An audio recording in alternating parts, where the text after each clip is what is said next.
ఈ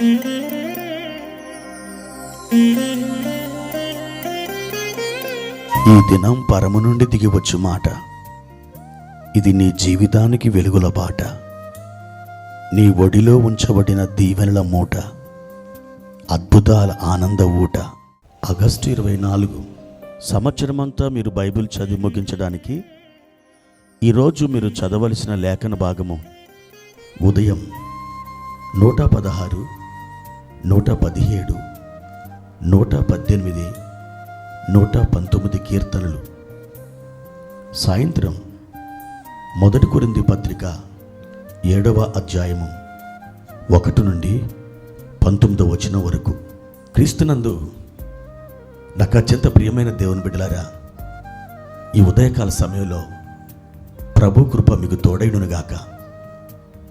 పరలోకం నుండి దిగి వస్తున్న ఆ తాజా ఆశీర్వాదాలు మిమ్మల్ని ఆవరించి మిమ్మల్ని నింపునుగాక. ప్రియ దేవుని బిడ్డలారా, రాత్రంతా చక్కగా నిద్రపోయారా? ప్రభు సన్నిధిలో ఈ ఉదయకాలం నిద్ర లేచి ప్రార్థన చేశారా? దేవుని మాటలతో నింపబడిన పరిశుద్ధ గ్రంథాన్ని మీ చేతుల్లోకి తీసుకొని చదివి ధ్యానం చేశారా? మీరు చదివి ధ్యానం చేస్తున్న ఆ వాక్యములో నుండి ఏ మాట అయినా మీ హృదయానికి తాకిందా? అయితే ఆ మాట దేవుడు ఈరోజు మీతో మాట్లాడుతున్న ఆయన స్వరం. ఇలాంటి అలవాటుని మీరు కలిగి ఉన్నంతకాలం ప్రియ దేవుని బిడ్డ ఎప్పుడు సొమ్మసిల్లరు, సోలిపోరు, బలహీనపడరు, అంగలార్చరు, తడబడరు. ఎందుకని? వాక్యమే మీకు స్థిరమైన పునాది, వాక్యమే బలమైన ఆయుధం, వాక్యమే చీకటి లోకములో వెలిగించే దీపం, వాక్యమే యాత్ర చేస్తున్న బాటసారికి ఒక దిక్సూచి. కనుక దేవుని బిడ్డ అట్టి వాక్యాన్ని మీ యొక్క స్వాస్థ్యముగా మార్చుకోనండి. ప్రియ దేవుని బిడ్డ, ఈ ఉదయకాల సమయం ప్రభు వారిచ్చిన ఒక మాట మనం చదువుకుందాం. 37వ కీర్తన 4వ వచనం. యెహోవాను బట్టి సంతోషించుము, ఆయన నీ హృదయ వాంఛలను తీర్చును. ప్రియమైన దేవుని బిడ్డారా, చాలా మంచి వాగ్దానం కదూ. దేవుని పరిశుద్ధాత్మ మనతో మాట్లాడుతున్నాడు. యెహోవాను బట్టి సంతోషించుము.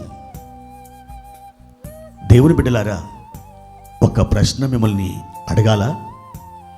మీరు దేనిని బట్టి సంతోషిస్తున్నారు? మీరు ఈ లోకంలో ఎవరిని బట్టి అధికముగా ఆనందిస్తున్నారు?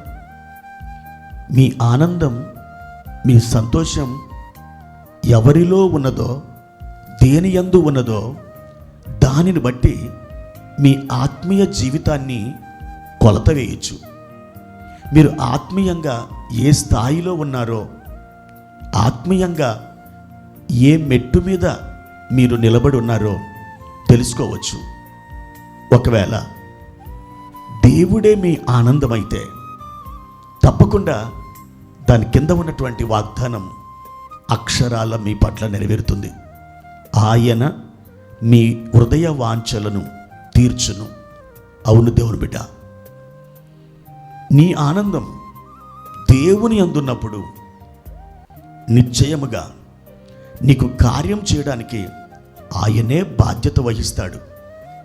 తప్పకుండా నీ హృదయంలో ఉన్న ఆ వాంఛని ఆయన నెరవేరుస్తాడు. ఎందుకనంటే తన యందు ఆనందించు వారి ఎడల ఆయన ఆనందించే దేవుడు, తన యందు సంతోషించు వారి ఎడల ఆయన సంతోషించే దేవుడు. మీరు ఆయనని మీ సంతోషానికి ముఖ్య కేంద్రంగా చేసుకున్నప్పుడు అక్కడ నుండి మీ హృదయ వాంఛలు తీర్చడానికి ఒక ఓట బయలుదేరుతుంది. కాబట్టి దేవుని బిడ్డ, మీరు ఆయననే మీ ఆనందానికి కేంద్రముగా మార్చుకోండి. అప్పుడు మీరు ఆశీర్వాదాల గిడ్డంగులోకి సాగి వెళతారు. దేవుని కృప మీకు తోడైనగాక. ప్రార్థన. ప్రియమైన తండ్రి, మీ ఘనమైన నామానికి వందనాలు. ఈ ఉదయకాల సమయంలో మీరు మాతో మాట్లాడుచున్నందుకై స్తోత్రాలు. మా ప్రియ ప్రభువా, నీవే మా ఆనందం, నీవే మా సంతోషం. ఈ లోకంలో ఎవరు ఏది మాకు ముఖ్యమైన సంతోషం కాదు. నీ ఒక్కడివే మాకు ముఖ్యమైన సంతోషం. నీవే మాకు ఆధారం, నీవే మాకు ఆశ్రయం, నీవే మాకు దిక్కు. ప్రభువా, మీ తట్టు మేము కనులెత్తుతున్నాం. ఈ ఉదయకాల సమయంలో మా హృదయ వాంఛలను మీరు తొంగి చూస్తున్నారు. తప్పకుండా మా వాంఛలను నిజస్వరూపముగా మార్చి మా హృదయానికి ఆనందాన్ని కలుగ చేయబోతున్నారు. అట్టి కృప మేము పొందుచున్నాం. యేసు నామములో ఈ ప్రార్థనను అడిగి వేడుకుంటున్నాము తండ్రి. ఆమెన్.